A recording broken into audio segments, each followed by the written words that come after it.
வணக்கம். வாங்க இன்றைக்கி வீடியோவில் என்ன பார்க்க போகிறோன்னா, சிதம்பரத்துக்கு ஸ்பெஷல் நம்ம தில்லை நடராஜ கோயில்.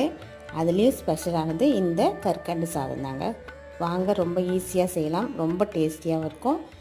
அதுக்கு ஒரு கப் அளவுக்கு நீங்கள் பச்சரிசி சேர்த்துக்கோங்க, ஒரு கப்பு பால் சேர்த்துக்கோங்க. பச்சரிசி நல்லா கழுவிட்டு ஒரு கப்பு பால் சேர்த்து 5 கப் அளவுக்கு டோட்டலாக தண்ணி வச்சுக்கோங்க. பால் தண்ணி எல்லாமே சேர்த்து இந்த டைமில் நல்லா இது மாதிரி கொதிச்சதுக்கப்புறமா குக்கரை மூடிட்டு 3லேருந்து 4 விசில் விட்டு குழைய வேக வச்சு எடுத்துக்கோங்க. இப்போ பொடிச்ச கற்கண்டு 1.5லேருந்து 2 கப்பு சேர்த்துக்கலாம். ஸ்வீட்டு கற்கண்டு கொஞ்சம் கம்மியாக தான் இருக்கும், அதனால் நீங்கள் 2 கப்பு கூட சேர்த்துக்கோங்க.